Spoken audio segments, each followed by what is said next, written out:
स्वागत है दोस्तों आपका हमारे इस चैनल में।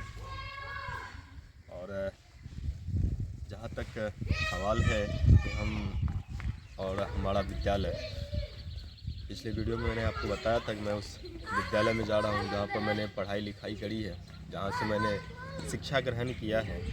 और शिक्षा ग्रहण करने के बाद आज मैं उस विद्यालय में पहुंचा हूं। और उस विद्यालय में जब पहुंचा हूं तो क्यों पहुंचा हूं उसके पीछे एक रीज़न है। जहां शिक्षा एक वैसी हथियार माना जाता है जिसकी वजह से आदमी बड़े से बड़े मुकाम को हासिल कर सकता है।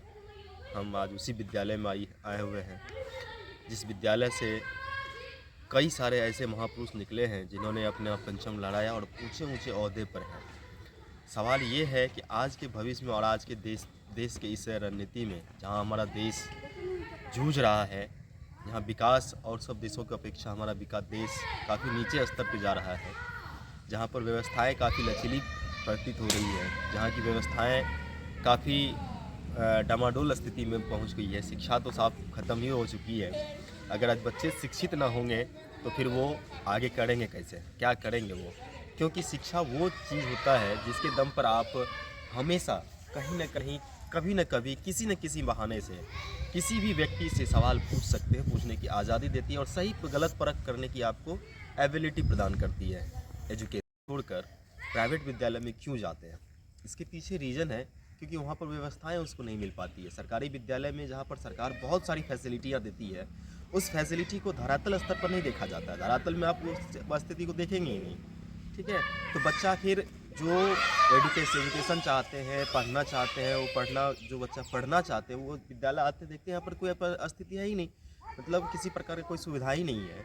तो बच्चे पढ़ेंगे कैसे? ना पीने का पानी मिलेगा आपको अच्छा से, ना बैठने के लिए सही जगह मिलेगी आपको, ना मतलब खेलने कूदने के लिए कोई ग्राउंड मिलेगा, ना खेल कूद में कोई ऐसा इंटरेस्टिंग जगह आएगा, ना टीचर उसके पीछे लगेंगे, ना टीचर उनको उनसे आवश्यकता है। तो बच्चा जाएंगे कहाँ की? वजह कहाँ है कि क्या करेंगे बच्चों के प्रति आपको समर्पित होना पड़ता है। कोई भी टीचर अगर एजुकेशन देना है, शिक्षित करना है, तो उस बच्चे के प्रति आपको समर्पित होना पड़ेगा, विद्यालय के प्रति आपको समर्पित होना पड़ेगा। लेकिन आदमी यहाँ पर विद्यालय के प्रति समर्पित भावना से आते ही नहीं है, यहाँ सिर्फ आते हैं एक सैलरी उठाने के लिए। आइए मैं दिखाता हूँ आप लोगों को। ये थोड़ा सा बागवानी होगा, यहाँ से सब्जियाँ उखाड़ी जाती है, सब्जियाँ लगाई जाती है जो बच्चों को खिलाया जाता है। देख सकते हैं आप पूरा इस तरह से। और जो खेलकूद का सामान आया था, खेलकूद के साथ साथ और भी कई सारी चीज़ें आई थी, वो खेलकूद के सामान तो यहाँ पर उपलब्ध है ही नहीं। यहाँ अगर देखें तो ये कितना कचरा है, ये कचरा भी देख सकते हैं जो प्रदूषण फैलता है बच्चों को। छोटे छोटे बच्चे यहाँ पर ये कचरा होंगे, यहाँ पर खाना बनती है और विद्यालय में सिर्फ पीने योग्य पानी नहीं, आपको आर मिलेगा, न कैंट मिलेगा, कहीं कुछ नहीं मिलने वाला इस विद्यालय में।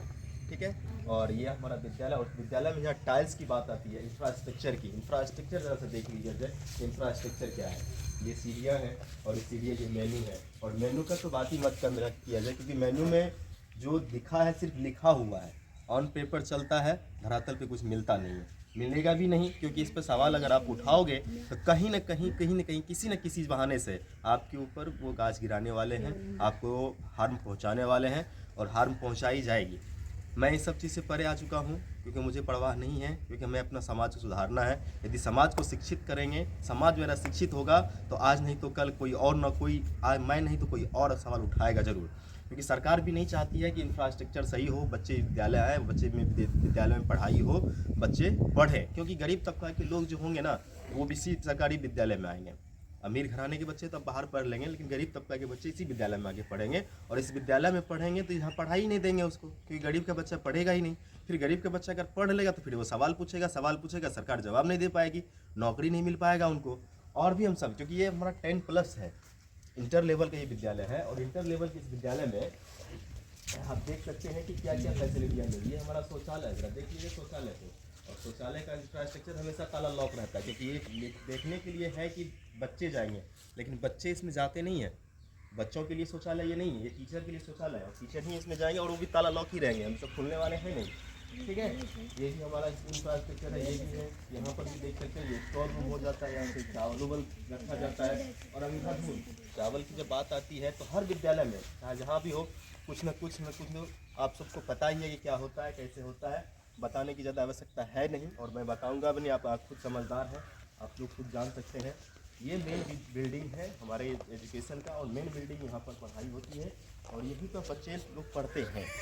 तो ये जो बिल्डिंग है, इस बिल्डिंग का जरा देख लीजिए सीढ़ी, जहाँ से सीढ़ी का ईंट तक निकल चुका है, ईंट भी नहीं है। सीढ़ी पर चढ़ने के लिए अगर बाय द वे कोई बच्चा चढ़ता है और फिसलता है, टूटता है, तो पैर हाथ टूटेगी, इसके अलावा कुछ नहीं होने वाला है। पता नहीं बच्चे क्या को किस तरह से मोटिवेट किया जाता है, बच्चों को क्या पढ़ाया जाता है, यहाँ पर किस तरह से पढ़ाई जाती है। मैं मुखातिब होने के लिए आया था, बच्चों से मिलने के लिए आया था कि बच्चों की क्या परेशानियाँ हैं, उनको किस किस परेशानियों को फेस करना पड़ता है, बच्चे किस किस परेशानियों से जूझ रहे हैं, वो जानने के लिए आए थे। लेकिन किंतु हमारे टीचर ने मेरे को मना किया था, लेकिन हम रुकने वाले तो है नहीं, हम आए हैं, इंफ्रास्ट्रक्चर दिखा रहे हैं आपको। और इंफ्रास्ट्रक्चर दिखाने के बाद ठीक है, आगे भी हम आप लोगों को दिखाएंगे। ये इंफ्रास्ट्रक्चर हो गई, ये सीढ़ी टूटा हुआ, ऊपर जा नहीं सकते, बिल्डिंग तो है नहीं। अब क्लासरूम में बेंच है या नहीं है, बैठने के लिए बच्चों की व्यवस्था है या नहीं है, ये हम बता नहीं सकते हैं। और तो देखना शेष है, क्योंकि बेंच पता चला कि बेंच भी नहीं है, बच्चे ऐसे नीचे में बैठते हैं। क्या नीचे में बैठते हैं बच्चे? नहीं, बेंच पे बैठते हैं। बेंच है सब क्लास में? हाँ, पता चला कि बेंच है सब क्लास में। ये बड़ा नया बिल्डिंग बन रहा है, और नया बिल्डिंग के साथ साथ इसी विद्यालय में, एक विद्यालय में करीब मैक्सिमम 3 विद्यालय चल रही है। इस ग्राउंड में 3 विद्यालय चल रही है, नवसृजित, प्राथमिक और उत्क्रमित। 3 विद्यालय हमारे यहाँ इस बिल्डिंग में चल रही है। और इसी बिल्डिंग के लिए मैं आया हुआ था। और इंफ्रास्ट्रक्चर आप देख रहे हैं, ठीक है। यहाँ पर ना तो पुस्तकालय मिलेगी, जो इंटर लेवल की विद्यालय स्कूल है, इंटर तक यहाँ पढ़ाई होती है, तो क्या यहाँ पर विद्यालय में पुस्तकालय होनी चाहिए? होना चाहिए। वो पुस्तकालय आपको नहीं मिलेगा, पीने योग्य पानी आपको नहीं मिलेगा, ठीक है। और कई सारी ऐसी फैसिलिटी है जहाँ आप देख सकते हैं इंफ्रास्ट्रक्चर की जो वायरिंग की जाती है, तो कई सारा ऐसे आपको हार्मफुल मिलेगा, जहाँ पर अगर थोड़ी सी सावधानी हटेगी तो बच्चे उसके भुक्तभोगी हो जाएंगे, उसके शिकार हो जाएंगे, ठीक है। तो ये हमारा सिचुएशन है, ये हमारा विद्यालय है। और ऐसे ही इसी स्थिति में हर एक विद्यालय मैं ये नहीं कह रहा केवल मेरा ही विद्यालय इसी स्थिति में है, हर विद्यालय, बिहार के टोटल तमाम विद्यालय इसी स्थिति में है। और जहाँ पर सिर्फ टीचर एकमात्र औपचारिकता के रूप में आते हैं, और पढ़ाई की तो बात ही ना करें, पढ़ाई तो होता ही नहीं है। क्योंकि अगर पढ़ाई होगा तो बच्चे आएंगे, और बच्चे आएंगे तो टीचर कहेंगे कि नहीं आप आके सर्वेक्षण कर लीजिए, मुआयना कर लीजिए, आपको कोई एतराज़ नहीं, क्योंकि बच्चे आते ही नहीं हैं, पहली बात। दूसरी बात ये कि मैं तमाम हमारे दर्शकों को मैं बता देना चाहता हूँ कि आप अपने सोशल मीडिया को अपना हथियार बनाइए, और जहाँ जहाँ जिस विद्यालय में पढ़ाई नहीं होती है, आप वहाँ पर जा करके सिर्फ और सिर्फ वहाँ की आवाज़ उठाइए, और वहाँ की वीडियो बना के आप अपने सोशल मीडिया, अपने आईडी पर ज़रूर डालें, ताकि आने वाले समय में जो इस तरह की स्थिति हो रही है हमारे विद्यालय में, हमारे समाज, हमारे बिहार में, जहाँ पर क्रिमिनल यूं ही खुलेआम घूम रहे हैं, और पुलिस लड़का लड़की पकड़ने के चक्कर में पड़े हुए हैं, लड़की भाग गई उसको बरामद करने में है, ठीक, लव लोशन में पड़े हुए हैं, दारू में पड़े हुए हैं, तो ये सब चीज़ें तो होती ही रहेगी, ठीक है। हमें अपने समाज को जगाने के लिए आपको स्वयं आगे आना होगा, और अपने समाज के लिए कुछ न कुछ करना होगा।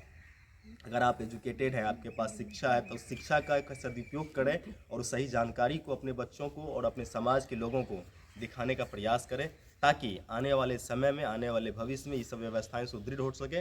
मैं सरकार और साथ ही साथ इससे संबंधित तमाम आला अधिकारियों से भी सब मैं अनुरोध करना चाहूँगा कि हमारे इस विद्यालय में थोड़ी सी नज़र रखी जाए, और नज़र रखने के साथ साथ यहाँ पर पूर्ण रूपेण जो व्यवस्था है, जो व्यवस्था होनी चाहिए, उसकी मुहैया कराई जाए। और फिलहाल हमारे विद्यालय में लाइब्रेरी जो मोस्ट इम्पोर्टेंट चीज़ हो जाती है लाइब्रेरी की, क्योंकि बहुत सारे बच्चे ऐसे होते हैं जिनके पास पढ़ने के लिए बुक नहीं होती है, और सही गुणवत्तापूर्ण शिक्षा अगर पाना तो अच्छी बुक की आवश्यकता होती है। और अच्छे बुक अगर नहीं मिल पाते, जो पढ़ने वाले स्टूडेंट होते हैं उनको कहीं ना कहीं इस चीज़ का सामना करना पड़ता। तो मैं चाहता हूं कि विद्यालय में एक लाइब्रेरी भी हो, और उस लाइब्रेरी के अंतर्गत हम चाहे सरकार वो हमको दे दे, या फिर नगर पंचायत दे दे, ग्राम पंचायत दे दे, या विभाग दे, जो भी दे, मैं इसके लिए अग्रसर करूँगा। मैं प्रयास करूँगा कि हमारे इस विद्यालय में एक लाइब्रेरी बने, और लाइब्रेरी के लिए मैं एक एप्लीकेशन भी डालने वाला हूं, और आगे मैं इसके लिए आवाज़ भी उठाऊंगा। तब तक के लिए धन्यवाद।